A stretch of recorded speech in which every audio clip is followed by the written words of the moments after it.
Bismillahirrahmanirrahim. Assalamualaikum Assalamualaikum warahmatullahi warahmatullahi wabarakatuh. wabarakatuh.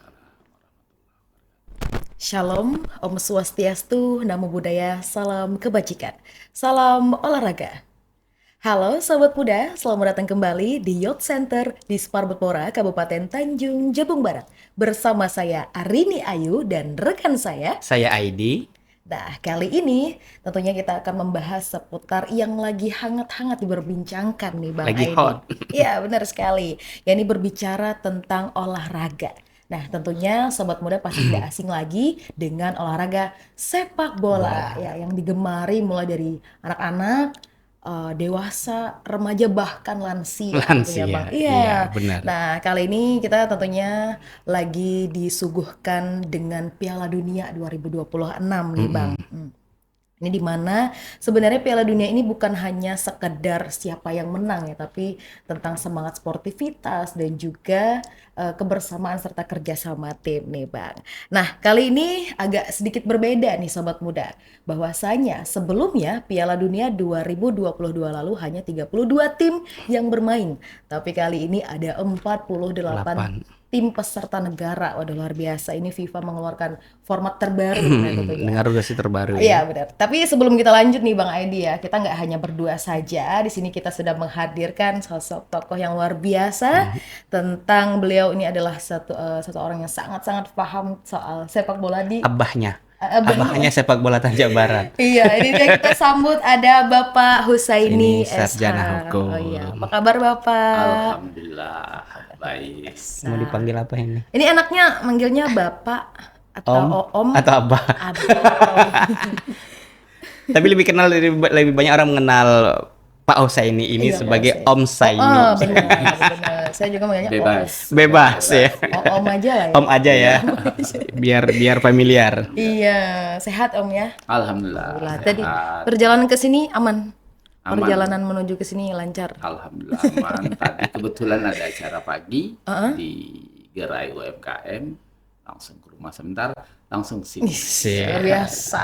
Ini Garcep. Gercep. lumayan jauh juga dari gerai UMKM Iya. sana ke sini. Utara. Ini kan beliau, Bapak kan dulu pernah menjadi ketua PSSI ya, Kabupaten Tanjung Jabung Barat sebelumnya. Kemudian juga sekarang jadi penasehat PSSI ya Pak ya, Kabupaten Tanjung Jabung Barat. Boleh diceritain nggak Pak awal mulanya Bapak itu sangat mencintai sepak bola gitu? Ya, terima kasih ya. Ini kalau cerita sepak bola ini santai aja ya kita ya, santai aja. Mungkin tidak habis-habisnya gitu kan. Ya, untuk ditungkali kan sepak bola memang sudah mendarah daging gitu kan. Prestasinya juga bagus. Kalau awal mula mencintai sepak bola mungkin dari SD lah ya. Di SD seperti kita sering lakukan untuk anak-anak di Kuala Tungkal habis sekolah Arab biasa kan dulu sekolah Arab kita ada sekolah Arab namanya kan. Kita akan rame-rame ke lapangan tuh. Iya, Ke lapangan. Dan sangat mengharapkan kalau bisa hari hujan. Itu biar apa tuh? Kalau hujan? Kan nyaman gitu main. Lebih seru, lebih seru. Lebih seru hujan-hujanan, ada lumpur itu kan. Karena dulu memang tidak ada lapangan yang spesial. Kita kalau misalnya ada tanah lapang aja, kalau dulu nyebutnya tanah lapang, artinya bukan lapangan, tanah yang ukurannya cukup untuk bermain sepak bola. Bisa 3 lawan 3, 4 lawan 4 atau 5 lawan 5. Gawangnya nanti dari sepatu atau sendal, kita bawa sendal. Setelah itu kita tidak pakai wasit. Kapan habisnya? Azan maghrib. Aja. Abang pengalaman juga ya? Pengalaman rata-rata anak laki-laki. Pulang langsung. Apapun hasilnya itu gitu sudah Azan langsung, maghrib. langsung bubar. Nah, itu kelebihan Zaman dulu. kita zaman dulu gitu kan. Ya, walaupun kita bermain tapi kita ingat waktu juga. Iya, berarti dari kecil sekali ya Bapak ya Ya, sangat. dari kecil ya, dari kecil. Oke, sebelumnya kan Bapak ini kan sekarang jadi penasehat PSSI ya kan sebelum Bapak kan menjadi ketua PSSI. Di tahun berapa itu Pak kalau boleh tahu? Untuk PSSI dari tahun 2015 sampai 2019. Cukup Tapi lama ya, Pak? ya cukup lama. Nah, sebelumnya juga pernah di ketua Persitat Ketua Persitat. Ketua Persitat. Ketua sepak klub Persitat. Klub Persitat. Persitat ini kan klub yang merupakan satu-satunya anggota Asosiasi PSSI Provinsi Jambi. Karena perubahan statuta, PSSI-nya dulu ialah Persitat. Tapi karena perubahan statuta, Persitat berubah jadi klub, PSSI-nya berubah menjadi Pengcap.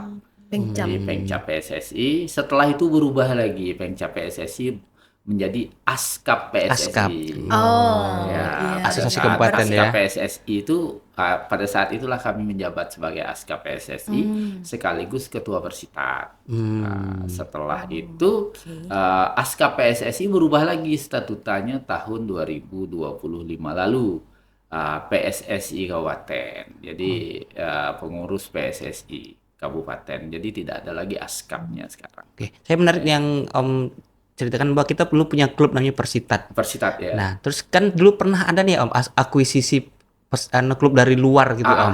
Nah, itu bisa ceritakan Om, kan karena tempat tandingnya itu atau base-nya itu di Tanjung Barat, tapi ya dia kan klub-klub luar kan kalau nggak salah tuh Om. Gitu gimana ceritanya Om? Itu tahun 2012-2013 itu ada Persisco. Persisco betul. Ya, pada saat itu kan Persisco itu mengikuti Divisi 3 Rayon Jambi kemarin. Divisi 3 Rayon Jambi kebetulan dilaksanakan di Tanjung Jabung Barat. Nah, Persitat juga ikut di situ. Persitat pada saat itu belum berubah jadi Askap ya, Persisco, Persitat.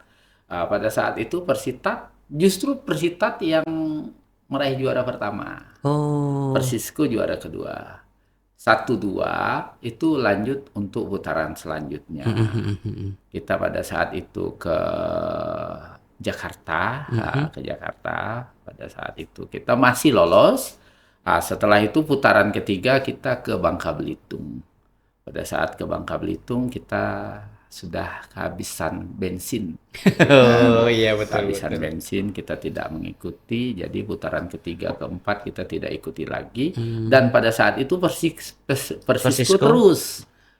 Akhirnya tahun 2012 mereka lolos lah di divisi utama. Untuk ikut main di divisi utama ada persyaratan yang mereka harus penuhi. Setelah kesana kesini ya mereka mendapatkan tempat yang agak ya cocok gitu untuk sebagai home base. Home base-nya ya. Mereka survei ke Kuala Tungkal. Karena antusias masyarakat Kuala Tungkal yang cukup luar biasa pada saat itu kan. Ke Kuala Tungkal, setelah itu menjalin kerjasama dengan pemerintah Kabupaten Tanjung Jabung Barat. Ya kita kerjasama tidak akuisisi. Bukan akuisisi, tapi kerjasama. Jadi kita pengelolaannya ada di kita, namanya berubah jadi Persisco Tanjung Jabung Barat. Dan kita berlaga di divisi utama. Alhamdulillah. PSAP Sigli ada di sini, Persita Tangerang juga sudah bermain di sini, dan beberapa mantan pemain nasional kayak Ilham Jaya Kusuma juga sudah berada di sini. Termasuk kita juga mengadakan serangkaian uji coba. Ruki Putirai juga pernah ke sini. Eli Boy juga pernah ke sini. Jadi luar biasa dulu. Kebetulan pada saat itu lapangan memang sedang bagus-bagusnya. Lagi cantik-cantiknya. Lagi cantik-cantiknya gitu kan. Tapi sekarang kerjasamanya masih Om dengan Persisco dan Pemkab Tanjung Barat? Masih iring sejalan mungkin gini ya. Pada saat awal-awal kita kerjasama bagus sekali. Prestasi juga bagus. Malahan putaran pertama kita masuk 4 besar. 4 besar dari kalau tidak salah ada 12 tim. Dan kita berpotensi lolos ke Liga Super pada saat itu. Liga Super. Tapi seiring sejalan kan gini, operasional untuk divisi utama itu besar. Karena mereka kalau sudah terdaftar di divisi utama, mereka adalah tim profesional. Jika mereka tim profesional, maka anggaran dari pemerintah daerah APBD tidak boleh menyertai. Memang ada aturannya seperti itu. Jadi salah satu yang harapan kita dari sponsorship. Jadi disitulah awal mulanya kita belum siap gitu kan, belum siap karena alokasi anggaran untuk itu, kos anggarannya sangat tinggi, sangat besar ya. Sangat besar. bayangkan untuk satu orang kan harus kontrak tuh. Pemain terendah mungkin sekitar 75 juta Satu untuk satu tahun, musim. satu musim, Ya, Oh, satu musim. Tidak satu tahun, satu musim Satu itu bisa musim. 8 bulan kan. Mm-mm. Nah, bayangkan itu sekitar ada 30 sampai 40 orang yang harus kita Mahal sekali kan lah. Mahal sekali. Nah, itu. Iya. Belum lagi kita pertandingan home away. Oke. Home Apa away tuh, Pak? sekali. Home away itu artinya kita pertandingan kompetisinya penuh gitu kan. Seandainya contoh kita lah dengan Persih. Mm-mm. Kayak home-nya Persih ke sini. Iya. Pada saat away-nya kita ke Kita ke sana. Tembilahan. Nah, itu home away. Home kita tuan Bergantian. rumah, away away kita Bergantian. bergantian. Bergantian. Nah, Menjauh orang Banjar begitu. bergantian. itu betul. Masalahnya kalau tim-tim itu dekat-dekat sini aja, contoh Masih lumayan macam ya. Tembilahan kan, mungkin macam Babel masih dekat. Tapi pada saat kita mau berangkat ke Aceh, Oh, wah, itu kan dananya jauh. pula ke sana lagi. Wah, itu kosnya yang Transport. mungkin kita belum Bisa penuhi. untuk Ya. memenuhi standar kita berlaga sampai kompetisi penuh tuh itu yang agak sulit. Sedangkan sponsor ya mungkin ya bantu 200-300 juta sekali aja mereka. Setelah itu kan mereka perlu juga benefit Ya, benefit dari tim apa tadi ya. yang itu. Iya, iya. Nah, itulah Dari tim. kesulitan kita kan. Kesulitan kita untuk mengarungi divisi utama kemarin. Salah satunya mungkin anggaran. Ya, anggaran itu. Ya, ke depannya mungkin kita harus lebih siap lagi karena kemarin tuh kan agak kejadiannya sedikit mendadak gitu kan. Kita belum siap tapi orang datang menyerahkan diri gitu kan. Menyerahkan Nah, diri. Iya. Kalau Persita kayak gimana kalau sekarang? Hah? Klub Persita kita gimana, Om? Kalau Persisco justru pada saat kita tidak kerja sama lagi dia kembali setelah dia gagal kemarin kan setelah itu pindah tuh Persisco pindah home base ke Jambi untuk putaran kedua setelah pindah home base ke Jambi mereka justru turun ke divisi 3 sama lagi dengan Persita. Tim kita sekarang pasti di divisi Masih 3. sekarang malah turun lagi karena divisinya ada ditambah lagi Liga 4. Jadi kita ada di posisi Liga 4 sama dengan Persisco. Sama Persisco. Sama dengan Persisco. Untuk naik lagi ke divisi utama seperti yang dilakukan Persisco rasanya sangat sulit dari Provinsi Jambi. Terbaru kan Persibri Batanghari. Iya, Persibri. Ya, Persibri Batanghari ya untuk putaran kedua nasional mereka gagal karena secara kualitas mungkin kita sudah merasa bagus, sudah kuat. Rupanya orang lebih kuat lagi, gitu kan. Ternyata orang lebih kuat. Orang lebih Iya. kuat lagi gitu kan. Oke. Itu kan untuk tahun beberapa tahun kemarin ya, Pak, Ya, ya. beberapa tahun kemarin. Ada kemungkinan enggak kalau misalnya klub bola Kabupaten Tanjung Jabung Barat ini misal ada perbaikan dana atau mungkin bantuan dana dari Sponsor. kabupaten, sponsor atau mungkin dari kabupaten tadi bisa nggak Pak? Untuk di beberapa tahun ke depan ya mungkin ada kesempatan lagi. Kalau untuk prestasi sebenarnya kalau untuk Kabupaten Tanjung Jabung Barat prestasi bagus, dukungan pemerintah juga bagus.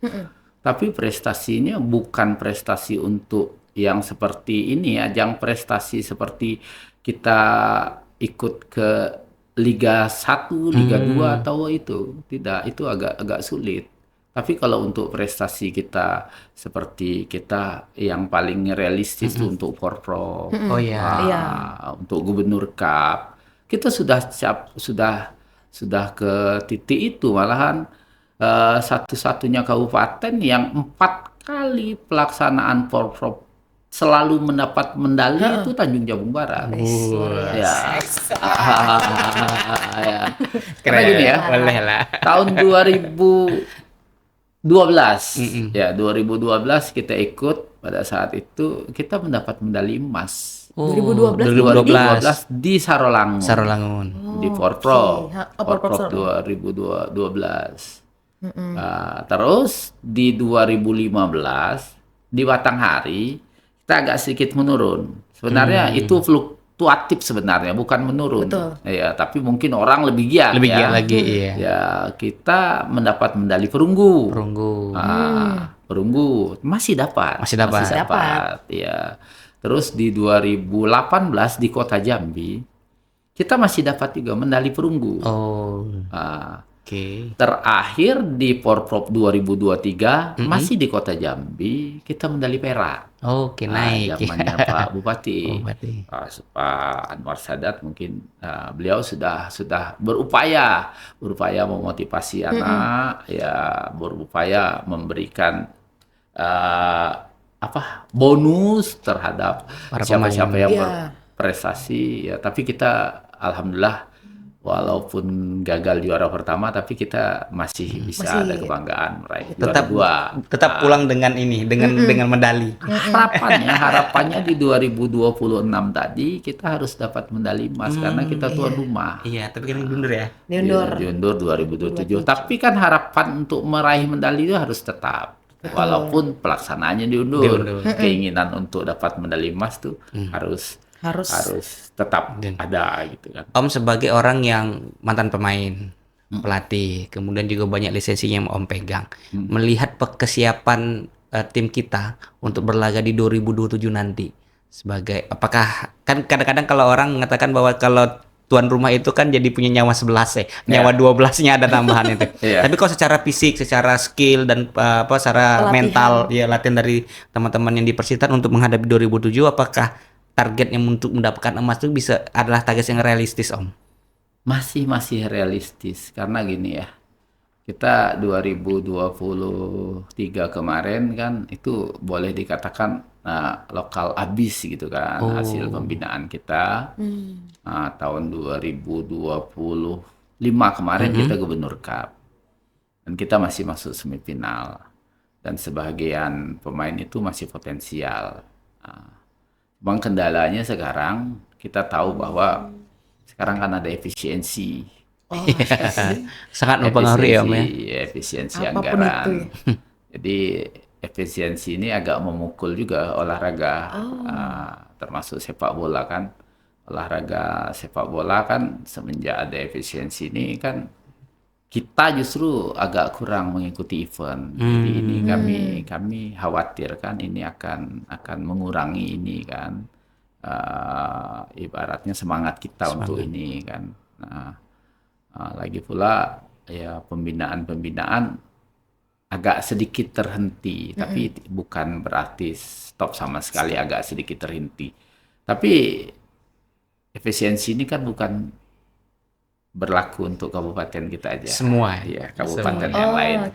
Ya, kami melihat kabupaten yang agak gencar nih justru pada saat efisiensi Batanghari ya. Walaupun efisiensi Batanghari ini merupakan ya rival juga. Rival abadi. Ya, rival abadi ini kayaknya.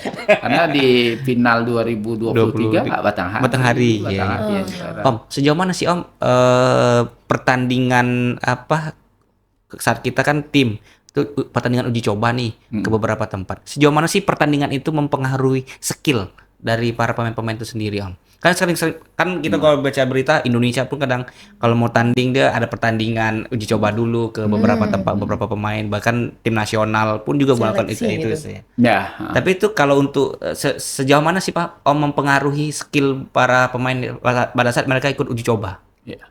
Ini untuk uji coba itu penting sekali ya. Selain menambah jam terbang kita kan, uji coba tuh banyak kategorinya ya. Kita mungkin bisa bagi 3 bagian ya. Kita pertama sekali uji coba musuh tim yang mungkin dalam hal ini di bawah kita mungkin kan. Itu tidak bukan untuk menimbulkan kepercayaan diri. Untuk menimbulkan kepercayaan diri. Itu biasanya uji coba dalam hal persiapan untuk setelah kita sudah pemantapan tim.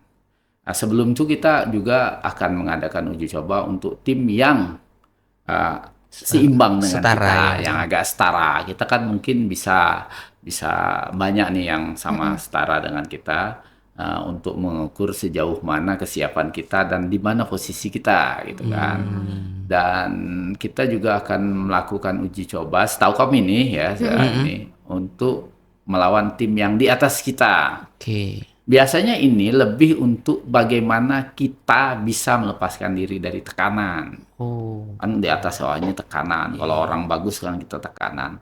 kalau uji coba 3 ini rutin kita lakukan, ya pada saat kita akan menghadapi pertandingan kita siap dengan segala Betul. siap dengan segala lawan apa aja kita sudah siap. Lawan Yang rendah kita udah siap. lawan Simbang kita siap, Simbang lawan siap. kuat kita siap. Nah, setelah melawan tim-tim ini kan kita menyiapkan strategi apa nanti yang akan kita terapkan untuk melawan tim-tim seperti ini. Ini sebenarnya para klub sepak bola lah, apapun itu, apakah klub swasta atau klub negeri yang kita daerah punya, pertandingan uji coba itu adalah hal yang penting ya Om ya. Penting. Dan diperlukan untuk ya tadi Om Ya. ujung-ujungnya adalah kesimpulan strategi ya, Ya, mau seperti apa strategi. nanti. Tapi untuk menghadapi suatu pertandingan uji coba itu kan kita harus ada persiapan juga. Iya, Ya, latihan dulu. latihan. Ya, latihan persiapan. Nah, di sini beratnya. Oh, oke. Pada saat kita latihan, kan kita gini, sepak bola ini olahraga bergu. Iya, Sama olahraga bergu bukan prestasinya individu. individu. Contoh untuk Kabupaten Tanjung Jabung Barat nih, mau nyiapkan tim kesebelasan lah untuk Gubernur Cup atau Porprov. Kita kan akan mengadakan seleksi. Oke. Betul. Seleksi dari semua kecamatan yang ada di Tanjung wilayah Jabung Barat. Kabupaten Tanjung Jabung Barat. Nah, setelah itu baru kita rekrut. Setelah itu kita adakan pelatihan. Seleksi, setelah itu TC. Setelah mantap baru uji coba. Dan di sini kita agak berat. Tuh, Karena di sini cost-nya kosnya yang besar. belum lagi anak-anak tersebut kan ada yang bersekolah, ada Iya, yang kerja. betul. Izin. Izin. Izin yang nggak terkendala. Izin yang agak terkendala karena izin ini kan seperti tahun kemarin mereka banyak di perusahaan, ada di Petro China, ada di PT Das. Mereka kadang-kadang izinkan pas pertandingan. Jadi chemistry-nya tuh yang Dengan agak pemain yang sulit. lain yang sulit. Iya. Sedangkan kita kan perlu mereka. Nah, kalaupun nanti kalau kita misalnya mereka tidak termasuk, kita butuhkan mereka bagus tapi tidak kita pilih kan, ya masyarakat kayak lain ceritanya. Nah, itu yang jadi kendala kita. Untuk mereka supaya bergabung kita kan perlu dana, Perlu dana besar. penginapannya, makannya. Betul. Nah, makanya gizi kan harus standar. Iya. Gitu kan. Jangan Ini yang berat. Jangan kasih bubur. Ini yang berat. Masak mie. Ya, ini yang berat. Itu yang selalu jadi pikiran. Mungkin pengurus PSSI yang sekarang itu yang jadi pikiran mereka. Oh, iya. betul. Dari kemarin seperti itu kan untuk mengumpulkan mereka. Iya. Lain hal mungkin kalau anak-anak SSB, kalau anak-anak sekolah yang usia 17, usia 15 kan mereka lebih enak. Mereka kan pada saat itu sekolah, izin sekolah. Izin sekolah. Dan paling izinnya mungkin mereka dititipkan belajar di sini. Tapi tetap biaya juga. Tapi Biaya yang juga. kalau Nggak yang begitu. sifatnya bebas umur atau yang itu tuh kayak Gubernur Cup itu agak sulit. Kan? Nah, Karena tersangkut pribadi pemain sendiri ya. iya, mereka pengen membela, tapi pada saat ini mereka ada tuntutan keluarga. Betul. Ya, tuntutan keluarga yang harus mereka penuhi. Nah, itu yang agak susah ya. Agak susah. Kita kan perlu tenaga mereka. Perlu tenaga mereka datang ke sini untuk mengabdi gitu kan. Ya, kalau kita nyiapkan makan, kita nyiapkan penginapan, ya setidak-tidaknya kita kan ada uang saku yang harus kita siapkan dan itu Betul. cost-nya banyak sekali. Om, dari kacamata Om sendiri, Om melihat sejauh mana nih para pihak ketiga, para sponsor mau memberikan bantuannya untuk tim Persitat kita dengan prestasi yang sudah kita raih sampai saat ini. Nah, ini yang memang selalu menjadi gimana ya?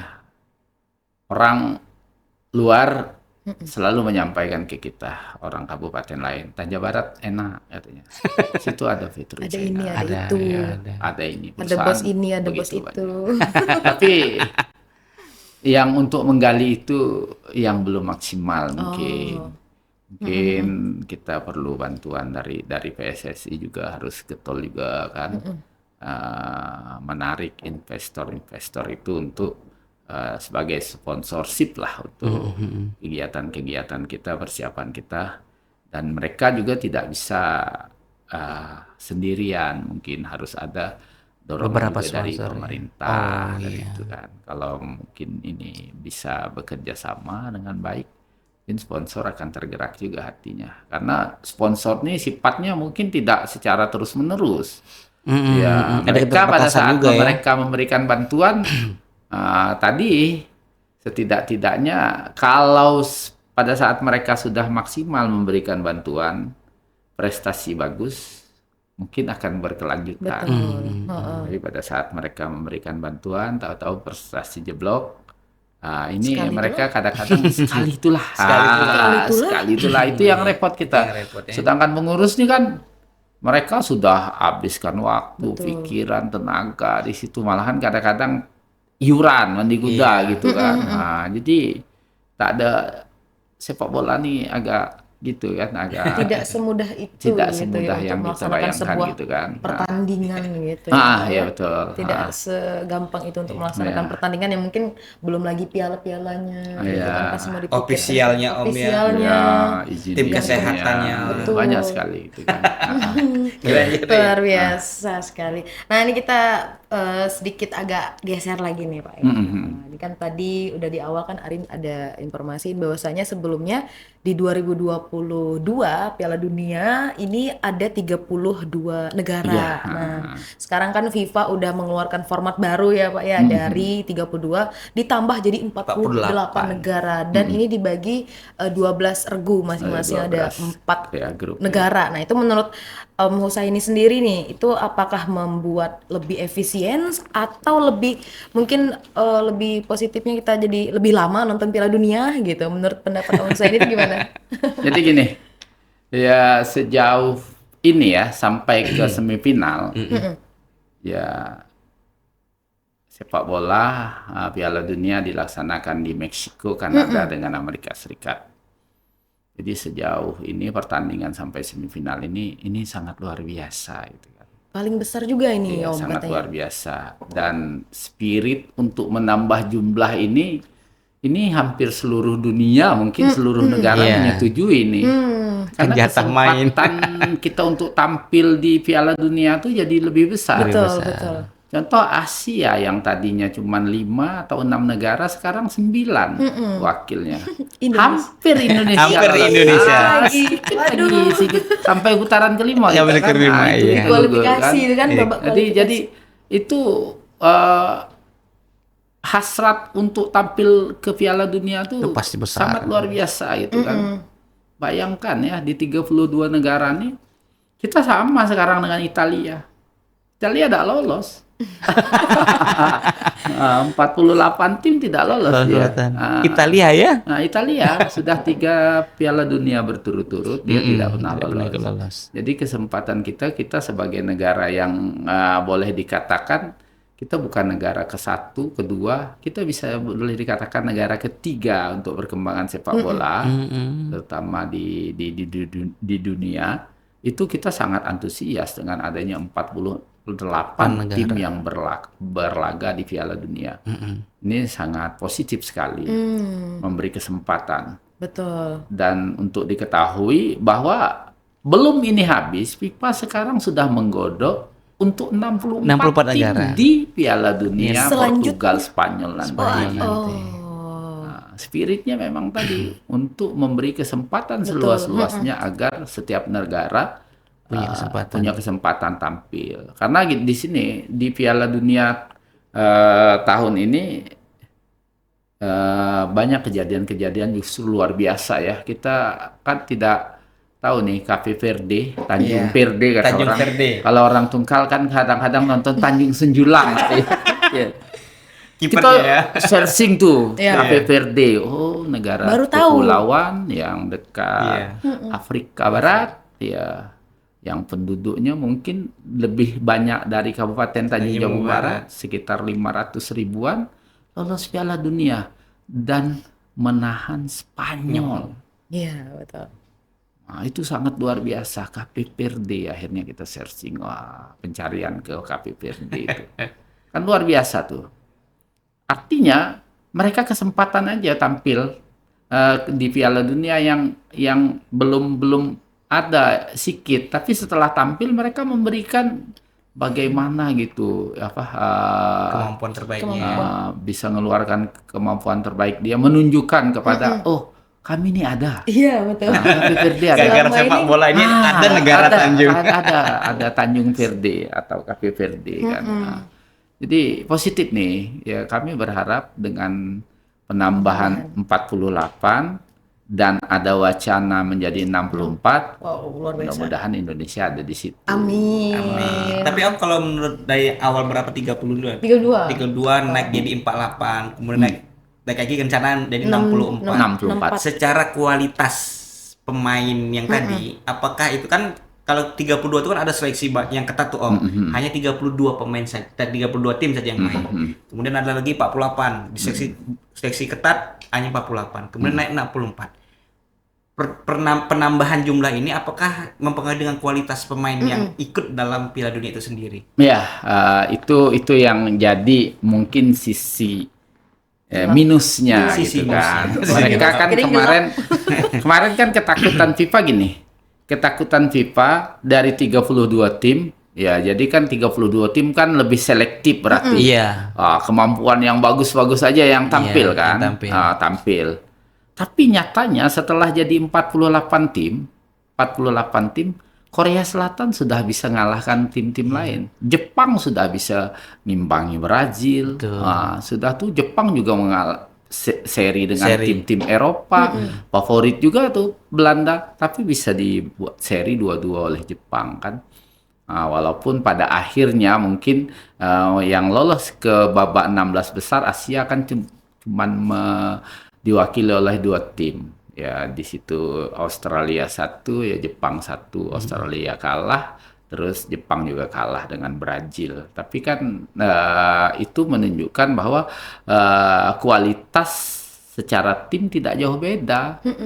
Terus Afrika mengirim 10 tim untuk Piala Dunia. Diwakili oleh 10 negara. 9 lolos, 16 besar. 16 besar.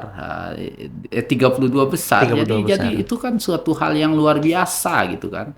Luar biasa. Berarti kan ketimpangan antara tim-tim itu memang belum Udah ini ya. sudah semakin menipis, Makin menipis, gitu. iya. Jadi sampai sekarang makanya karena ketimpangan itu tidak nampak, makanya FIFA berencana untuk 64. menambah. Memang ada ya sih skor-skor yang besar ya. Contoh kemarin ada yang 7-1 waktu Jerman lawan ini kan. Waktu pertandingan pembuka, tapi pada pertandingan selanjutnya tidak ada lagi skor-skor yang jomplang tuh.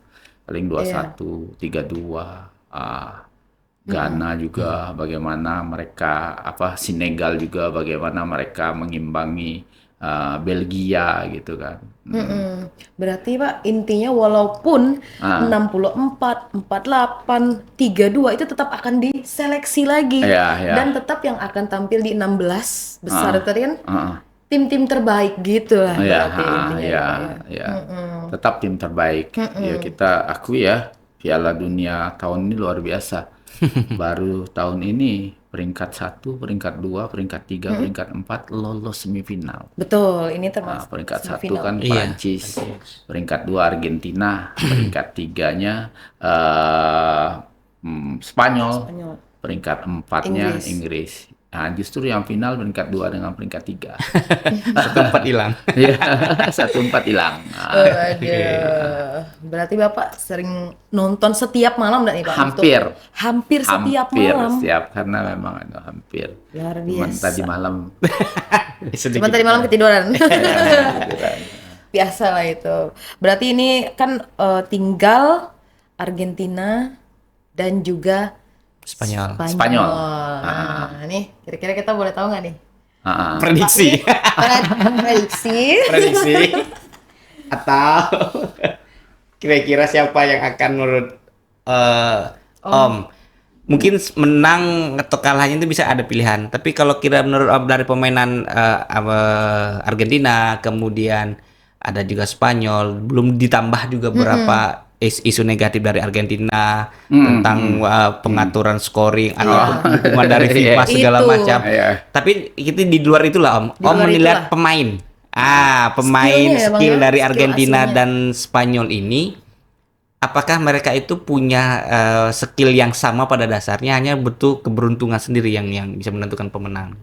Ya, ini kan kita bicara tentang 2 tim yang masuk final ya. Iya. Dua tim aja nih, 2 tim aja. Jadi Spanyol ini jalannya mungkin lebih terjal ya. Iya, daripada Argentina. Ya di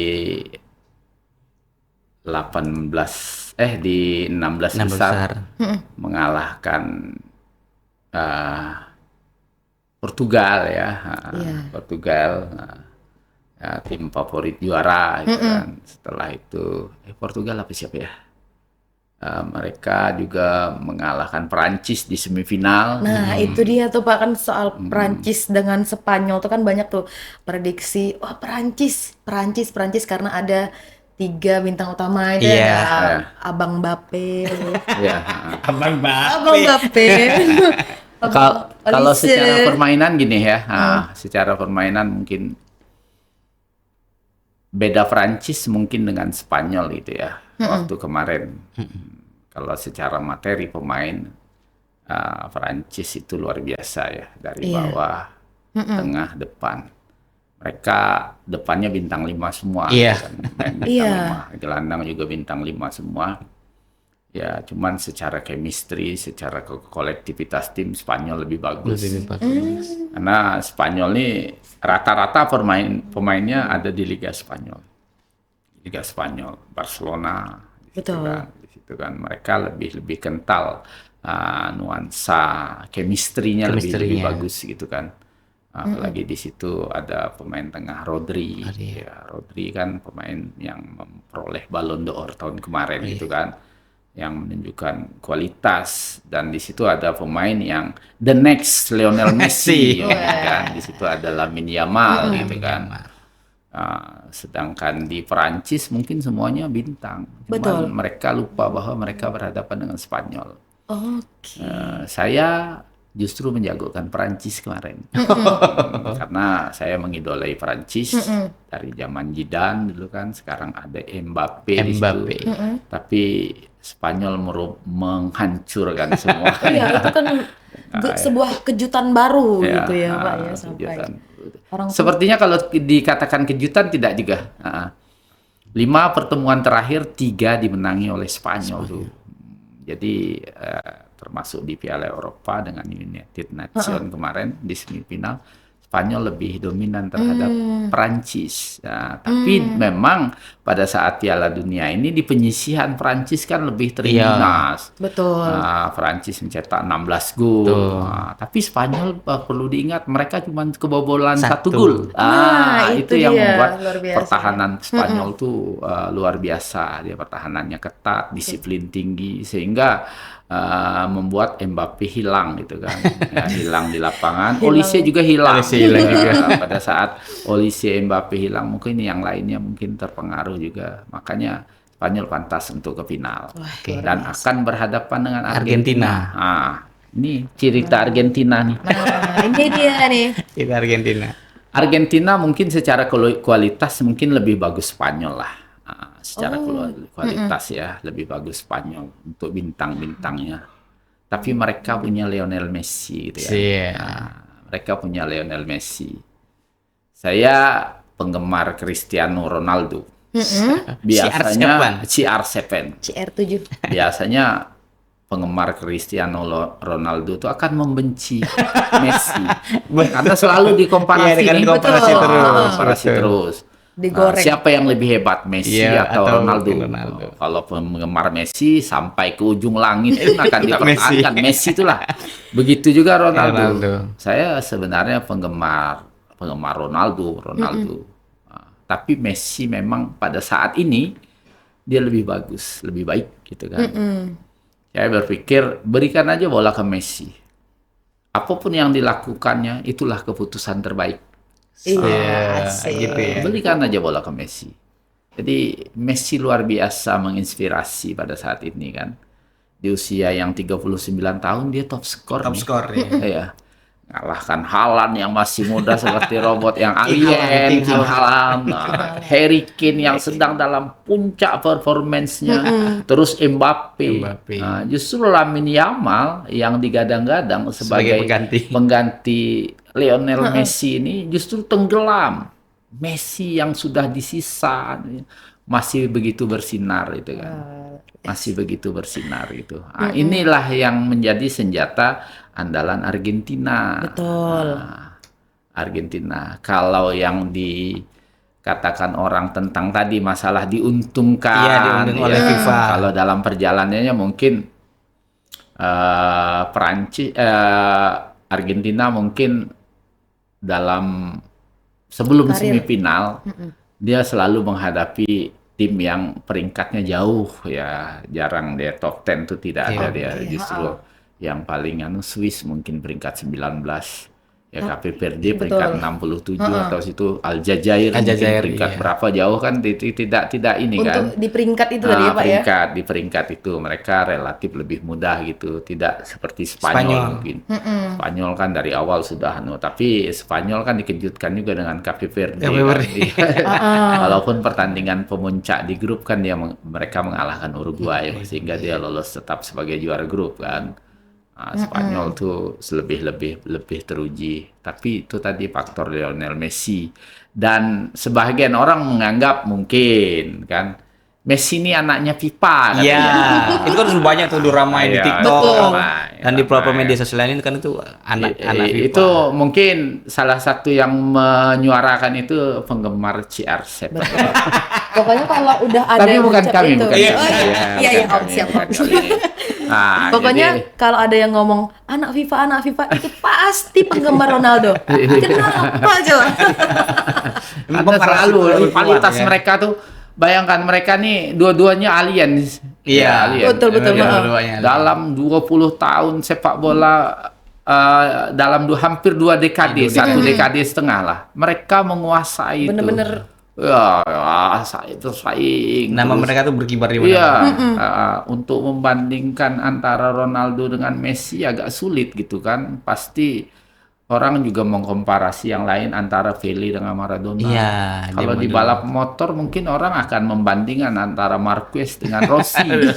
Kita tanyakan dengan penggemar Rossi, dia akan mengatakan Rossi. Kita tanyakan dengan penggemar Marquez, kita tetap Marquez. Tapi kalau dalam kacamata ini, kami melihat selain urusan non teknis yang beberapa kali memang sepak bola ini kadang-kadang ada juga faktor keberuntungan, mungkin faktor keberuntungan yang menaungi Argentina inilah salah satunya yang membuat mereka sampai di sini. Tapi ya mereka tetap, karena mereka punya bintang, karena ada Lionel Messi di situ. Nah, Lionel Messi di sana. Jadi malam ini siapakah yang malam ini final nanti kira-kira siapa yang akan prediksi Om? Karena kami gini ya, kami ini menjagokan Portugal. Kami juga menjagokan Perancis. Dua tim ini dikalahkan oleh Spanyol. Jadi supaya supaya saya tetap punya harga diri, gitu kan, saya akan doakan Spanyol supaya juara. Wajar kalau dia kalah, Portugal karena Spanyol karena dikalahkan juara dunia gitu. Iya juga. Iya, dikalahkan juara dunia gitu kan. Iya.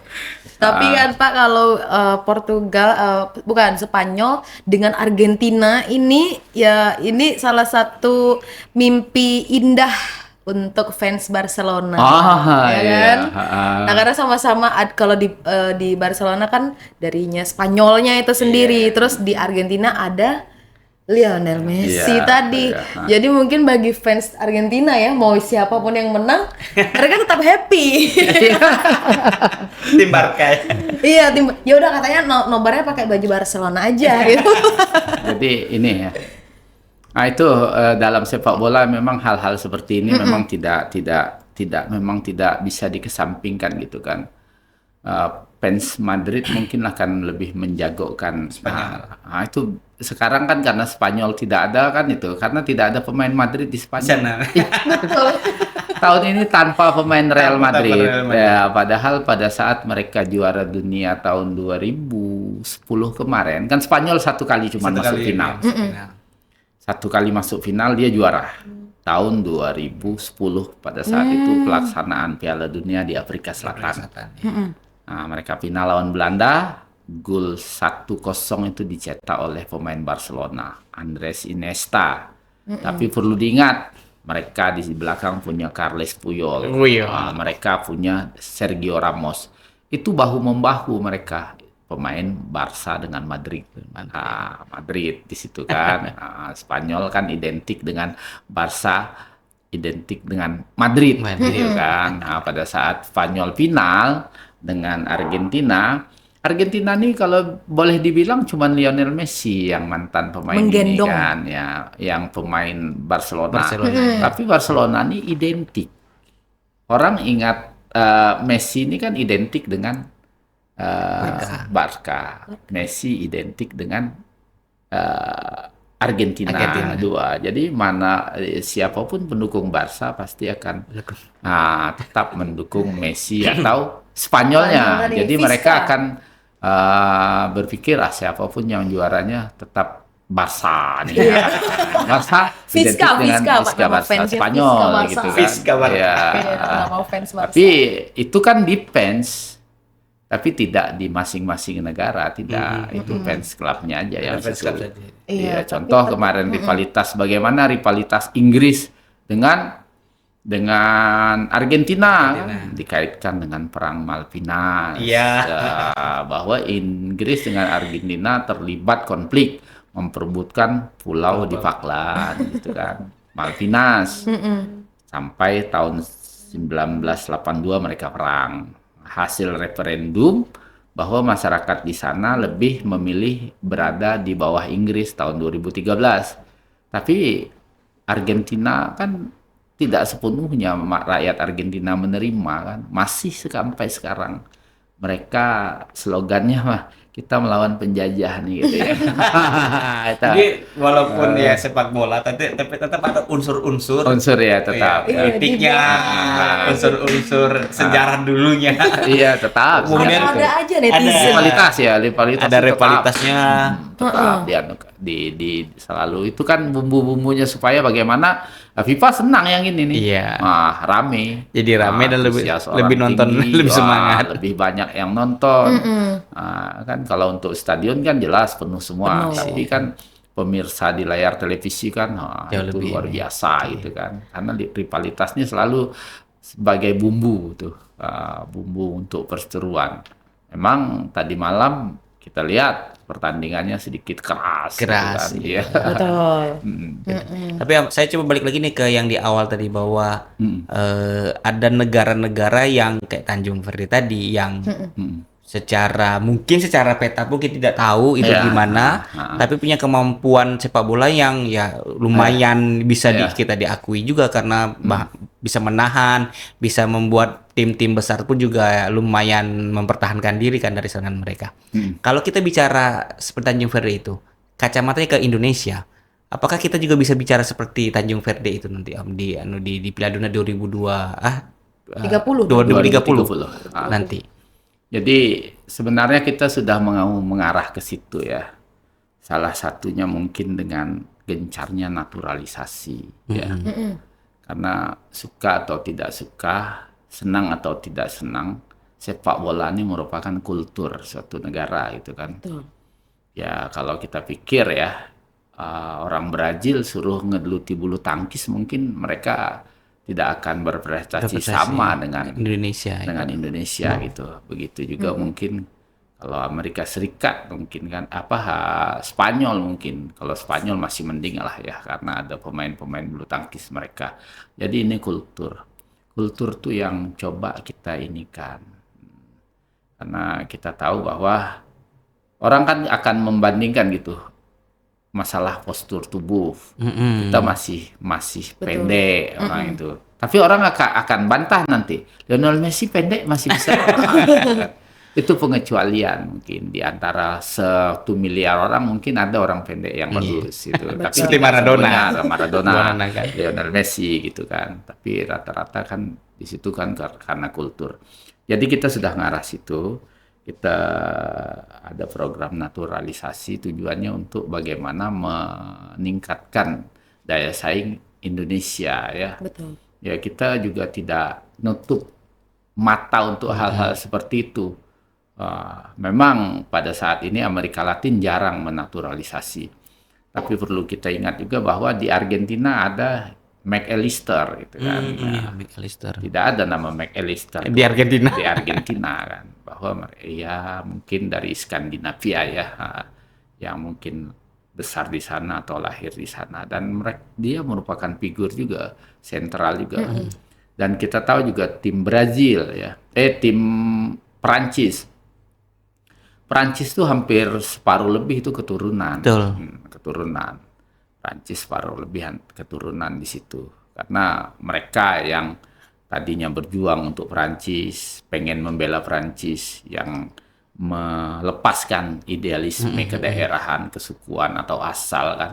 Nah, jadi mereka membela Prancis sampai ke semifinal. Terus juga di sini ada Spanyol juga. Spanyol tidak terlepas di situ. Mereka ada kulit berwarna di situ seperti Nico Williams dengan Lamine Yamal. Iya. Ya kalau kita telusuri Lamine Yamal, orang tuanya Maroko, ibunya Guena Katulistiwa mungkin. Jadi di situ lahir di Spanyol gitu kan, dia lebih membela tempat lahirnya bukan asal gitu, kan. Jadi hal-hal seperti itu sebenarnya hal yang biasa di situ kan dalam sepak bola. Inggris juga ada juga seperti Bellingham kan bukan asli Inggris, orang tuanya dari Afrika sana kan. Jadi kita di dalam sepak bola kita tidak perlu memperdebatkan dari mana kita berasal sebenarnya. Betul. Kita harus bagaimana kita memberikan dedikasi yang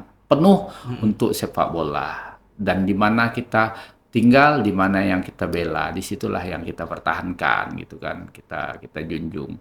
Jadi seperti ada negara kemarin kita Kevin Pros Boateng itu kan, ya abangnya main di Ghana, adiknya main di Jerman gitu kan.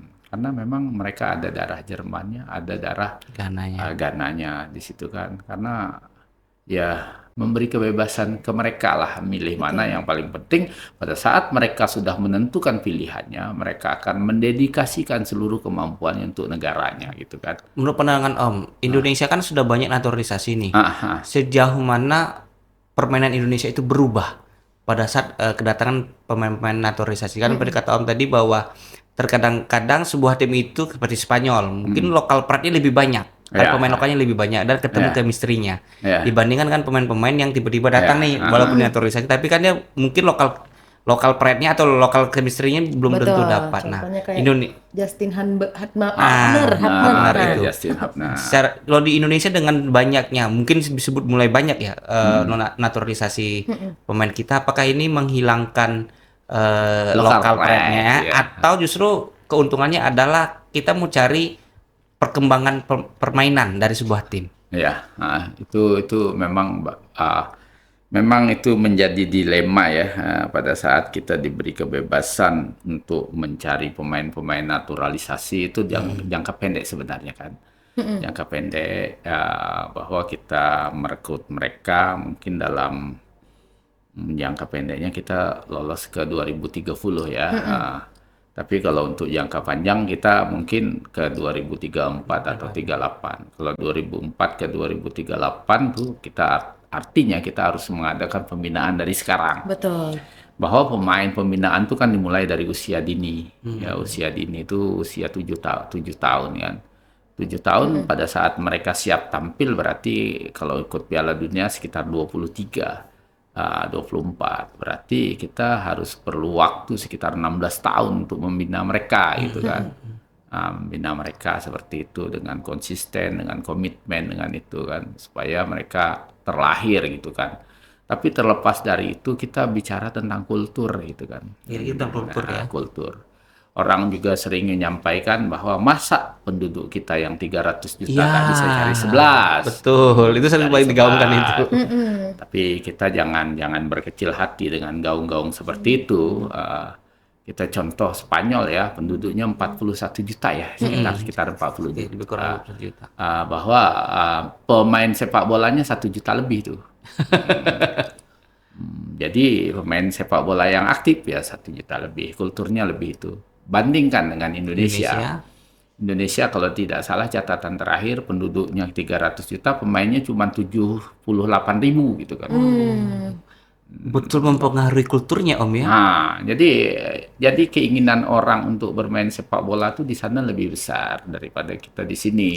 Malahan ada beberapa negara yang menganggap sepak bola adalah agama mungkin. Iya, iya, ada Itu pernah kan, itu terdengar. seperti bagaimana pada saat Napoli diperkuat oleh Maradona kemarin. Ya, beberapa orang sana yang saking mencintai Maradonanya, Nggak dia dewa. menyembah Maradona. Ya, jadi itu kultur yang di Brazil, bagaimana Brazil dari anak-anak kecil mereka sudah berpikir untuk bermain sepak bola gitu kan. Kalau kita kan berpikir sekolah dulu, Iya, betul. sekolah dulu ya. Kita berpikir anak-anak kita untuk ya contoh ya SSB. Kita tidak jauh ya di Tungkalnya. Di Tungkal nih SSB Mm-mm. ya kadang-kadang SSB ini kan kalau seperti di kota-kota besar 1 bulan kan bisa ada iuran 100.000, 200.000 ya. Artinya orang mampu yang bisa ikut main sepak bola. Tapi kalau di sini dia 1 kali latihan nyumbang 1.000 apa 2.000 aja agak sulit gitu kan. Bagaimana kita mau berkembang gitu kan. Padahal itu kan perlu uang, perlu duit.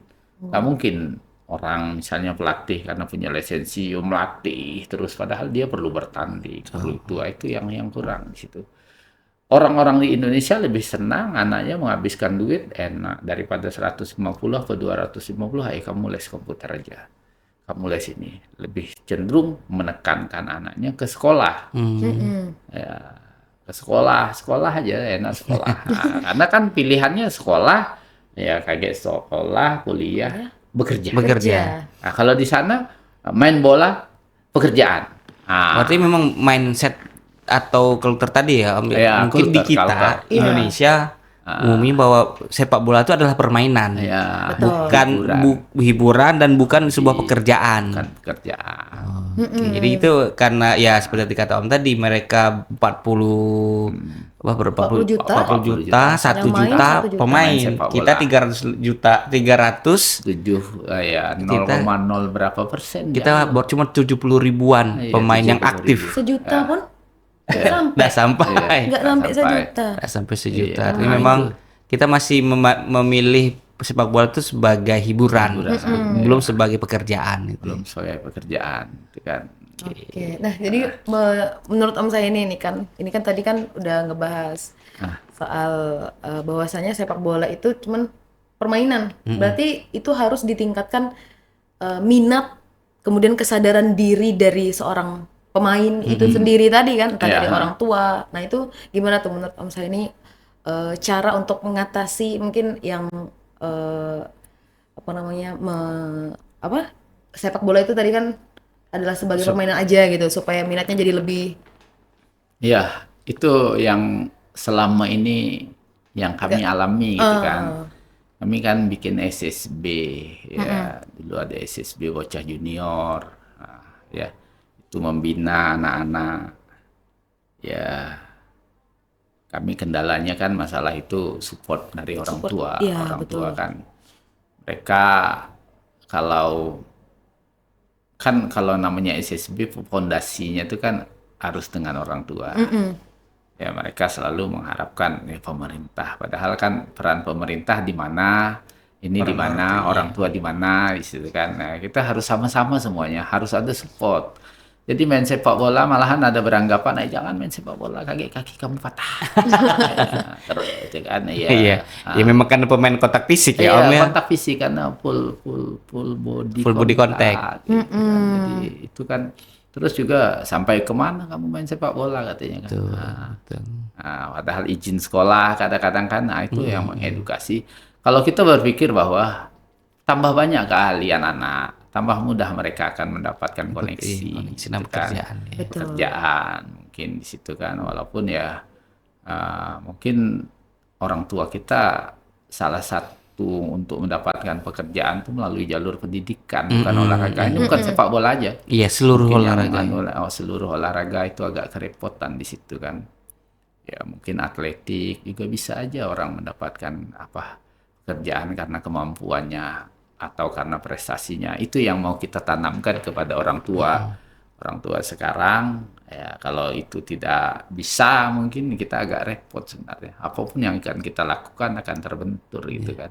Om, apakah setiap hajatan Piala Dunia ini kan gegap gempita ya? Ya. Euforia selalu ada. Apakah euforia itu juga mempengaruhi nih pola pikir dari para orang tua terkait dengan SSB tadi, kata Om tadi bahwa di Tungkal masih seperti itu, bahwa SSB itu bukanlah kegiatan yang menarik, kemudian juga bukan kegiatan yang nantinya menghasilkan segala macamnya, masih hiburan saja. Dan tapi kalau dengan euforia Piala Dunia ini, apakah mempengaruhi Om? Wah, kayaknya jadi Lionel Messi lah anak-anak.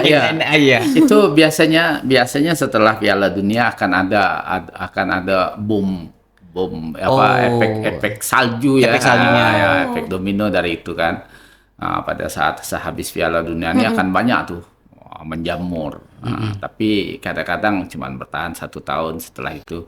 Kita pengen itu tuh continue sampai sampai terus gitu kan. Karena ya kita mengharapkan orang tua juga berpikir kan, kalau anaknya punya kemampuan, jangan mereka berpikir dia olahraga untuk sehat aja.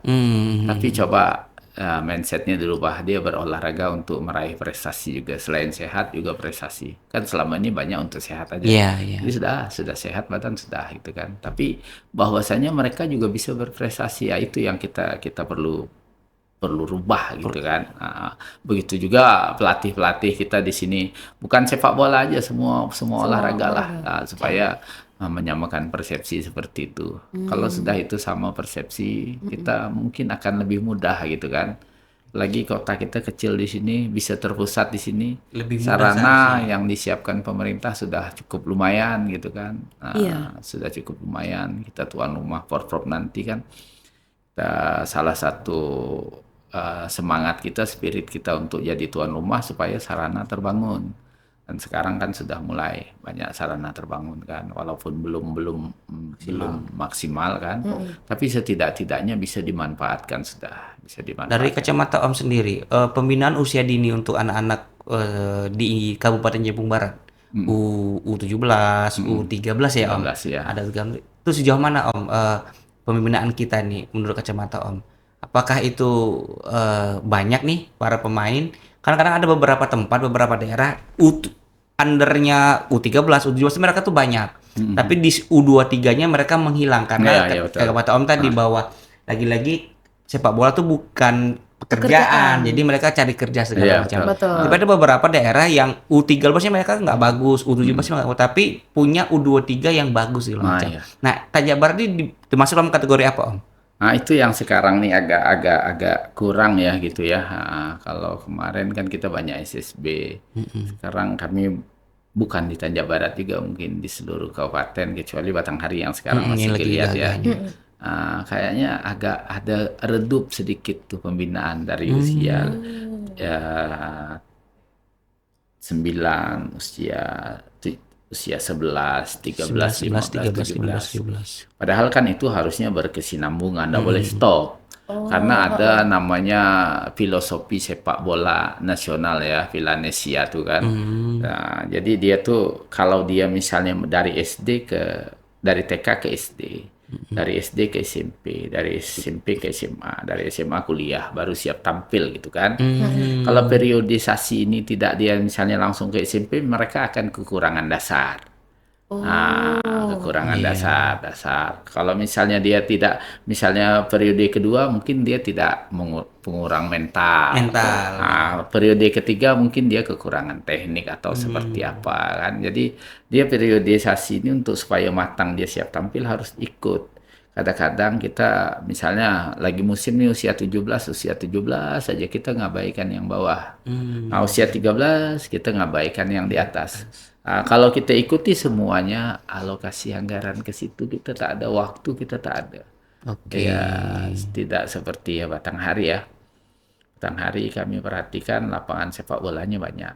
Ya, lapangan sepak bola di Batanghari itu ada di KONI itu yang sekarang sedang bagus-bagusnya. Geser sedikit di kantor bupatinya, samping kantor bupati ada lapangan Garuda sedang bagus-bagusnya, tarik ke belakang sedikit di King Leon tuh di Teratai ada, terus di Tembesi sedikit ke sana ada, tarik ke sini ke Pijogan juga ada, penuh dia Banyak. dikelilingi.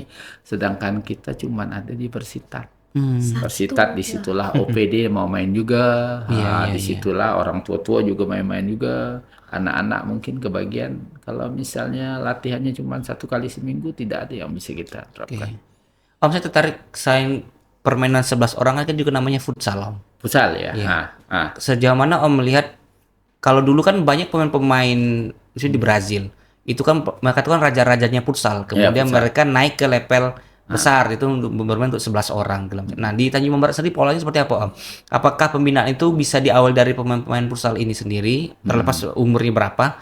Nanti mereka dari seleksi dari futsal ini nanti bisa dijadikan pemain-pemain yang untuk 11 pemain itu nanti. Kalau gini, ini terbalik gitu. Kalau melihat justru terbalik. Justru pemain sepak bola SSB banyak yang main ke futsal. Oh, Bukan sebaliknya, bukan futsal yang terbalik. lain sepak bola. Karena kan kalau di sepak bola tuh semuanya dasarnya ada tuh, harus ada fisik, teknik, taktik, mental, semuanya harus ada di situ kan. Pada saat dia menguasai situ, kalau dia main futsal jadi mudah. Jadi mudah. Tapi pada saat dia biasa main futsal ke main sepak bola, dia akan agak sulit menyesuaikan. Jadi lebih bagus dia dasarnya dulu di sepak bola, setelah itu futsal. Untuk futsal mungkin di sini lebih anu lah, lebih aktif. Lebih aktif. Tapi kalau untuk sepak bola pembinaan mungkin sekarang nih yang lebih aktif tuh di Batang Asam ada, di Tebing Tinggi. Tebing Tinggi, ya. Yang lebih aktif tuh di Tebing Tinggi. Tebing Tinggi itu bagus pembinaannya, karena ini dibuktikan pada saat usia 15 Suratin kemarin mereka juara. Juga ada usia 17 mereka juga lebih banyak diwakili oleh mereka. Tebing kayaknya lagi bergeliat gitu kan. Futsalnya ya. Ya kalau dulu Purwodadi kan. Nah, di sepak bolanya juga. Oh, sepak bola juga. Futsalnya juga bagus di tebing kan. Mereka ada sering event gitu kan, event. Kau tuh kali lihat, Om? Kalau tungkal ilir itu tadi ya Futsal sering futsal di sini? masih. Futsal masih. Futsal masih. Kemarin Kalau futsal barusan masih. dipakai lapangan sini ya. Ya masih, futsal masih aktif. Cuman sepak bolanya cuma satu SSB yang ada di sini masih. SSB M Sajali yang di DPR, BJFC masih BJFC. beliau. Ya mereka tak ada kompetitornya, jadi agak sulit juga kalau misalnya cuma sendirian. Iya, mau tanding sama bisa siapa? mengukur sudah sampai di titik mana nih level Betul, saya. iya. Nah pergi berangkat ke Jambi anggaran tidak ada. Betul. Nah paling-paling dia kemarin seminggu kemarin ke Matang Lumut, situ kan. Uji Tapi tandingnya ya. ya sebatas itu, mestinya mereka harus keluar gitu kan, untuk mengukur di level mana mereka nih berada gitu kan. Kalau dulu kan banyak lapangan satu kita bagi berapa SSB, sekarang kan lapangan satu SSB-nya juga udah ada juga gitu kan. Betul, betul.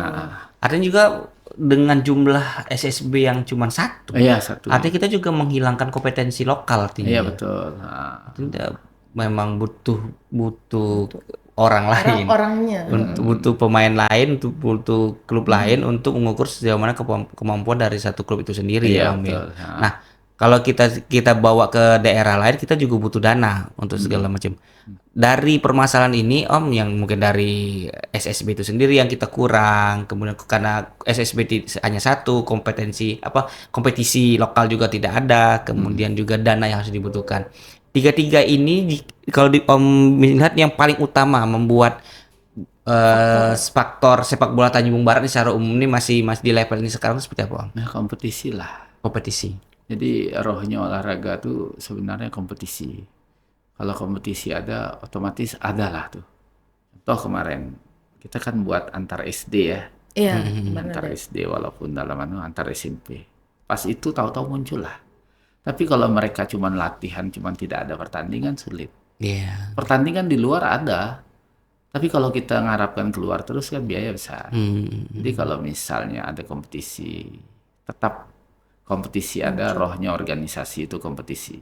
Nah, di sini kan peran kita sama-sama lah, misalnya dari disporanya, dari kita penggiat, dari PSSI-nya juga, bagaimana kita berkolaborasi sehingga kita menciptakan suatu kompetisi yang yang continue gitu, sehingga mereka mereka kan kadang-kadang untuk apa latihan terus? Iya, Nak kemana kita? tanding nggak pernah. Kadang-kadang ada tuh dia oh mau kemana kamu? Gitu ya. Gitu ya. Latihan panjang nak kemana? Latihan panjang nak kemana? Iya, nak kemana? Latihan terus, tandingnya dah. Tandingnya dah. Jadi Tapi kita- kalau bicara Bupati Cup Om, kemarin yang kita beberapa kali lakukan itu kan itu ada sebuah kompetisi juga. Iya. Nah, Om melihat pada tahun kemarin ya, Ah. tahun kemarin Bupati Cup itu gimana sih? Memunculkan pemain-pemain baru di Tanjung Barat. Ya, Bupati Cup tuh ibaratnya merupakan ya air di tengah padang tandus. Asik. Oase. Oase ya. Oase. Jadi gini, semua akan mengharapkan itu. Iya. Tapi bahwasanya itu merupakan level permainan untuk lanjutan. Oh. Ya, mereka yang sudah siap. Mm-mm. Sekarang untuk siap menjelang Bupati Cup kan mereka harus ada usia ini dulu, usia ini. Pada saat mereka siap baru ke situ. Dan yang kita perlukan sekarang yang kelompok umur.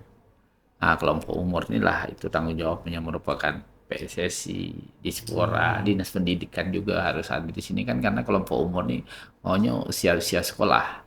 Sampai U17 ya. Iya, sampai usia 17. Nah, itu yang kita mau bagaimana ini ada gitu kan. Kalau untuk Bupati Cup kan itu eventnya untuk menghadapi Gubernur Cup sudah Iya, pas betul. sudah pas itu ya. Nah, sudah pas, sudah. Tapi kan untuk prestasi-prestasi yang lain sebelum kita tampil ke sini kan kita harus ada event-event. Betul. Nah, dan supaya menggalakkan sepak bola ini. Kalau tidak ada pertandingan, sulit lah. Iya, mau kemana gitu, mau dibawa kemana. Armada. Ya, armada. Tapi kalau tadi kata Om katakan bahwa kalau Bupati Cup itu kan tandingnya per kecamatan ya Om. Per kecamatan, ya, betul. Kita punya 13 kecamatan. Ya, nah. Dan tentu yang tanding itu adalah orang-orang di atas Terbaik di kecamatan. di kecamatan itu sendiri. Nah, kalau Om melihat di kecamatan setiap kecamatan Jawa Barat, apakah ada sih yang Om katakan di pelatihan yang ada U9, U11, U13, U17? Mereka tuh ada nggak sih punya di kecamatan masing-masing? Itu tadi kami sampaikan tadi bahwa untuk sekarang yang aktif itu ada di kecamatan Tebing Tinggi. Tebing. Ya, Batang Asam juga sudah Asam. mulai kayaknya di kemarin ada di Renah Mendalu juga ada aktif. Cuman kami berapa terakhir nih kayaknya sudah kurang. Tapi yang di Tebing yang masih aktif ya. Tebing Tinggi kan Purwodadi itu masih aktif. Batang Asam juga kan kemarin. Karena Batang Asam antara pelajar SMA kan dia juaranya. Nah, SMP kan Tebing. Tebing, Nah, ya. kan artinya sudah mengarah ke sana. Kalau untuk pemain-pemain di Bupati Cup itu ya otomatis siapa yang Udah, terbaik ya, di terbaik. Bupati Cup tuh mereka akan dipilih. Mungkin di sini kayak nanti ada talent scouting dari PSSI. Oh. Milih dari itu kan ya untuk Gubernur Cup. Kalau Bupati Cup tidak terpilih untuk apa ikut Gubernur Cup? Berarti Iya, mereka iya. tak ada lewati jenjang. Tinggal pelatih kan enak talent scouting. Tapi menjelang mereka tampil sesuai standarnya di Bupati Cup mereka harus lewati dulu yang SSB tadi. Iya. Lewati dulu usia 13, lewati dulu usia 15, lewati usia 17 baru siap tampil gitu kan. Artinya Tapi yang sekarang siap tampil langsung gitu. Nah, sekarang kan banyak yang siap tampil. tampil langsung. langsung tampil ya Om ya. Langsung tampil. Tanpa ada rekam Jadi jejak. pada saat Ada kita rekam akan jejak. keluar kayak itu kan. Nah, jadi kalau misalnya kita galakan kan dari makanya kami lebih cenderung ke akar rumput ya usia dini kan. Grassroots kata orang tuh. Grassroots-nya. Ya, grassroots ini memang ini kita agak banyak keluar biaya gitu kan. Tapi itu untuk fondasi sepak bola Tanjung Barat ke berkelanjut. depan. Kalau ini tidak, ini akan habis generasi kagak putus. Soalnya ini pemain terbaik kan kemarin tahun 2023 lah, ya, 2003 kan. Pada saat mereka meraih medali perak di Porprov. Yang kalian 2002, 2004, 2005, 2006, 2007 kan nggak ada lagi tuh sampai sekarang 2012 kan. Pada saat kita butuh ada event nanti kelahiran 2008 kita sibuk cari. Bukan di penangkaran kita ada tinggal ambil. Nah, kita Kita sibuk mencari lagi, dulu. cari lagi gitu kan. Oh. Kalau dulu kan kita siap tis kan. Nah itu udah siap. Om, kalau melihat kompleksitas permasalahan sepak bola di Tanjung Barat, ada PSSI, kemudian ada pemerintah Kabupaten Tanjung Barat, kemudian ada juga orang tua, dan ada juga orang-orang ya orang-orang yang seperti Om, orang-orang yang support dan jadi tokohnya tokoh sepak bola. Nah, menurut Om sendiri, bagaimana sih membagi sinergitas di antara ini nih agar ya yang tadi Om diharapkan bahwa jenjang karir dari U9 sampai U23 itu ada, kemudian kita juga ya kode Om tadi kita bisa ambil talent tanpa harus mencari talent sebenarnya. Iya, Itu gimana Om? Nah, itulah gini ya. Kalau dari sumber dayanya kan kita Kurang. kalau wasit kan kita sudah cukup nih. Pelatih sebenarnya kita juga sudah cukup. Cuman bagaimana menekankan kepada pelatih. Kan pelatih pada saat dia jadi pelatih, dia melatih itu mendapatkan lisensi D nasional ya. Tugas utama dia adalah pembinaan. Jadi kami mengharapkan PSSI menekankan pada saat mereka ikut ke pelatihan, pulang dari pelatihan mereka ciptakan. Nah, mereka yang kita harusnya membuat SSB itu dia ciptakan. Nah, setelah bukan pada saat ada gubernur KPKG dia sibuk mau jadi pelatih, mereka ciptakan dulu di situ. Nah, setelah mereka berhasil kan mereka akan dapat reward and punishment dari itu kan. Dapat mungkin pada saat mereka berhasil kita kasih kesempatan gitu.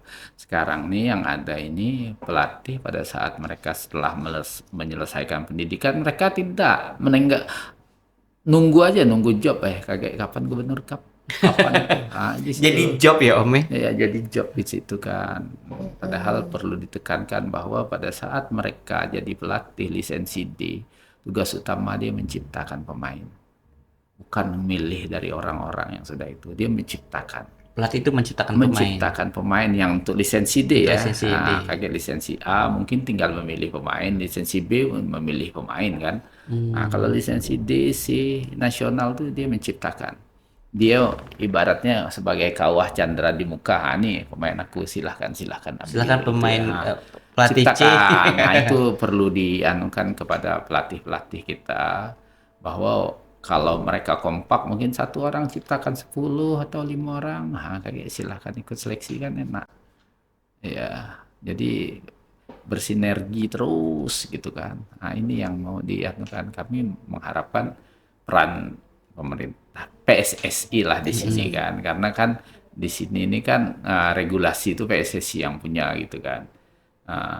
Jadi PSSI bisa kerjasama dengan kita pelatih penggiat olahraga sudah tuh pemerhati olahraga sepak bola nih, bagaimana menciptakan formula sehingga kita yang prestasi ini kita sudah bagus nih, sudah bagus, akan lebih bagus lagi gitu kan.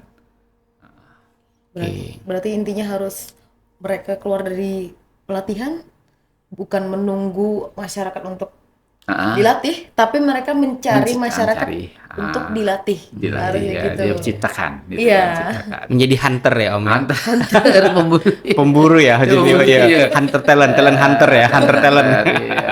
Sehingga memang harus diciptakan ya. Harus diciptakan. Satu lagi Om, seperti yang dikatakan Om tadi bahwa peran orang tua untuk anak-anak di usia dini itu sangat penting. Jika Om diberi kesempatan nih untuk ngomong nih pada seluruh orang tua di Tanjung Barat terkait dengan sepak bola nih, Om mau sampaikan apa nih Om? Karena tentu permasalahannya di awal tadi. Kita nggak punya peluru di U9, U11, U15, 13, 15, 17. Kita nggak punya peluru itu kan, karena talent kita juga tidak ada. U17 itu sampai ke bawah itu adalah peran orang tua karena ada izin orang tua, pembiayaan dari orang tua sendiri. Nah, bagaimana Om menggugah nih para orang tua di Tanjung Barat nih, ayo main sepak bola. Jadi gini, bahwasanya gini, prestasi tanpa pendidikan itu tidak ada artinya. Pendidikan juga tanpa olahraga tidak ada artinya. Bagaimana olahraga dengan pendidikan di sekolah itu berjalan beriringan, itu ya harapannya itu kan. Karena kan sekarang ini kan orang tua kan lebih cenderung ke sekolah, akhirnya tinggal prestasi yang namanya olahraga sepak bola kan. Tidak ada yang sepak bola aja, sekolah tinggalkan, tidak ada. Lebih banyak kan sekolah kami mengharapkan gini, sekolah jalan, sepak bola jalan. Beriringan gitu. Beriringan. Ya, mereka beriringan. Jadi kalau dia punya dua kemampuan, keahlian akan memudahkan dia ke depannya gitu. Oke. Ada satu lagi pertanyaan. Terakhir. Penutup. Bukan menutup Kalau ya. satu lagi ya terakhir. Satu ya. Satu, dua, tiga. 1, 2, 3. Ini yang agak ini kita balik lagi ke tema tadi Piala Dunia. Piala Dunia. Balik lagi nih ya. Tadi kan belum dapat nih. Hmm. Pendapat Om tadi kan belum dapat. Ah. Nah, ini Arin mau tanya sedikit nih kan, kebanyakan 80% orang yang FOMO atau yang suka sama sepak bola itu karena ada bintangnya tadi, Tokohnya. Ya, ada tokohnya, bintang. bintang, Lionel Messi, ada CR7, terus banyak lagi kan ada bintang-bintang. Nah, kebetulan mereka ini adalah last dance, ya kan Pak? Ini adalah pertandingan terakhir. Ya. Nah, ketika mereka sudah tidak lagi di nanti 2030, apakah Piala Dunia akan masih seramai seperti ini, seantusias seperti ini kan? Bahkan untuk yang dukung Argentina itu kan karena ada Lionel Messi Messinya. dan yang mendukung benar-benar Argentina ya orang Argentina sendiri. Gitu. Nah, ketika Messi pensiun nih kan, bahasanya last dance pensiun gitu, Last Pak. dance. Nah, udah nggak main lagi di 2030. 2030. Apakah masih akan seramai ini gitu, Pak? Apakah seseru ini? Seru ini CR7 juga nggak ada. Iya, udah Jadi pensiun. sepak bola ini luar biasa ya. Sulit gambarkannya ya dari dulu. Bintang tuh selalu lahir ya. Setiap orang ada masanya, setiap masa ada pasti orangnya. ada orangnya. Asik. Pasti. Tapi tetap sepak bola tetap yang nomor satu ya. Contoh kemarin, saking emosionalnya nih tentang masalah bintang ini. Ada seseorang mungkin di negara mana mungkin sudah terbaca tuh, Lionel Messi tidak berhasil cetak penalti kemarin, gagal. Iya, gagal. Nah, terjadi olok-olokan antar mereka dan mereka mengolok-olok ya fans Lionel Messi ini. Akibatnya yang mengolok-olok ini jadi bully ya. Malahan ada di satu negara yang sampai kehilangan nyawa gitu. Iya. Karena, Oh iya benar. begitu sepak bola tuh. Sepak bola tidak akan hilang gitu kan. Fanatisme itu luar biasa di sepak bola. Dulu pernah juga kejadian bahwa pada saat Meksiko, Paulo Escobar kalau nggak salah, Iya. ya, gagal penalti, Tewas juga. tewas. Jadi sepak bola itu suatu hal yang sangat universal. Jadi jangan khawatir. Ya, Ronaldo tidak ada lagi, mungkin ini Piala Dunia terakhir beliau, Messi juga Piala Dunia terakhir beliau, bahwa akan ada Ronaldo baru, akan lahir Messi baru. Dan sepak bola tetap seperti ini. Tetap sesuatu yang sulit ditebak, tetap sesuatu yang menggairahkan, ya, tetap sesuatu yang merupakan ya kebanggaan seluruh dunia lah. Karena ya kita tahu Cape Verde pada saat mereka lolos kemarin libur nasional. Iya. Itu libur nasional itu sesuatu hal yang sangat luar biasa itu kan. Negara kecil. Negara Ya. dengan penambahan jumlah kuota pemain 64 tim 64 itu nanti tentu pasti ada kejutan-kejutan spesial ya Om ya. Negara-negara Mungkin baru. kaget kalau Indonesia jangan berpikir ya, jangan berpikir dulu Indonesia masuk semifinal atau final. Mungkin kalau Indonesia lolos Piala Dunia, berapa bonus yang akan diberikan terhadap seluruh pemain Indonesia kan? Nah, itu luar biasa, tak bisa diukur dengan ini kan. Padahal Indonesia kan sudah juara dunia panjat tebing. Iya. Indonesia sudah juara dunia bulu tangkis, ya, tapi belum lolos Piala Dunia. Kan itu lain. Belum nilainya ditambah lain. lagi semangat kita ya Pak. Indonesia ini terkenal nih untuk sepak bola ya. fanatismenya sangat tinggi. Ya, Jadi pada saat Indonesia masuk tidak dibayangkan tuh seru. Ada pemain kemarin, pemain luar menggambarkan Indonesia ini negara kecil katanya kan, tapi gila katanya. Gila bola. Gila bola katanya kan. penduduknya miskin tapi semuanya punya HP gitu. Diserang gitu. Diserang. Netizen Indonesia. Ya, sudah tuh ya. Ya, itu luar biasa kan tengok pemain kita ada di apa? JIJES, Iya. ada bagaimana follower klub itu lebih besar daripada itu kan. Nah, pada saat JIJES main di Venezia, sudah tuh pindah ke ini Sassuolo kan itu kan. Juga pada saat Ferdinand, Ferdinand. Celino Ferdinand, klubnya ya lebih besar apa Namanya. followernya daripada ini Klub. klub tuh daripada klub-klub yang ada gitu. Padahal kan klubnya kecil gitu Kecil. kan. Tapi karena ada kado Ya, Ferdinandnya. ya, malahan ada kemarin bahwa followernya lebih banyak daripada penduduk negara tersebut gitu. Kan dia bingung kan. Itu Indonesia Ternyata kan, orang Indonesia. ya rupanya Indonesia ini termasuk negara terkepo. Jadi percaya bahwa nanti walaupun nanti ya nanti 2030 Ya jangan khawatir. iya, Ya, jangan khawatir. para god Akan ini tidak ada lagi ya. Ya, Lionel akan ada Messi, god-god Ronaldo. baru. Pasti ada god-god baru dan tentu dengan jumlah kuota tambahan itu juga akan memunculkan negara-negara baru Ya, yang ikut pertandingan yang bisa jadi antusiasmenya dan fanatismenya jauh lebih hebat dibandingkan kalau Tanjung Verde sempat menambah libur nasional, Ya. nah, kita mungkin jadi hajatan nasional. Iya, Libur iya. semua kantor Iya. nonton setiap Iya. pertandingan. Tapi 48 ini masih ideal rasa kami. Kalau Masih untuk ideal. 64 Terlalu ramai ya. terlalu ramai rasa kami kan. Akhirnya tak ada prestisius lagi. Iya. Karena kan kalau mudah diikuti ya tidak ada Tidak ada prestisius. prestasi. Ya. Tidak ada terjalnya. Iya. 48 masih. Kalau kami boleh sampaikan pesan ke Presiden FIFA tetap 48. Walaupun kalau 49 kayak kalau Indonesia bisa masuk kan tetap 48 lah dulu. Ya mudah-mudahan Indonesia bisa masuk 2030. Amin. Amin.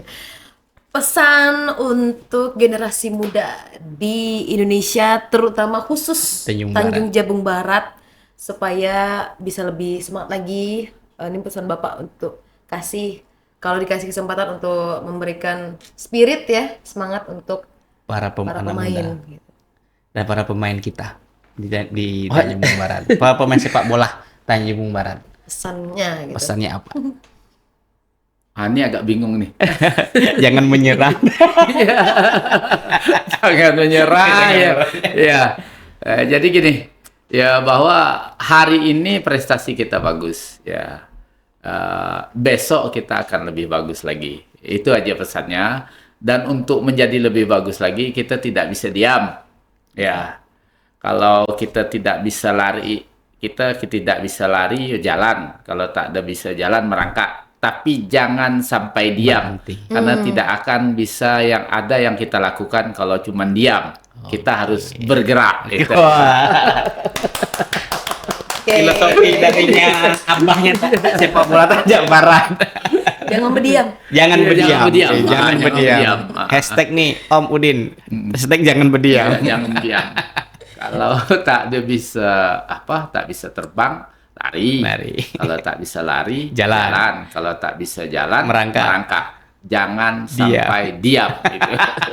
Karena tidak akan ada yang kita dapat, kita raih kalau Asal cuma kita diam. Baik.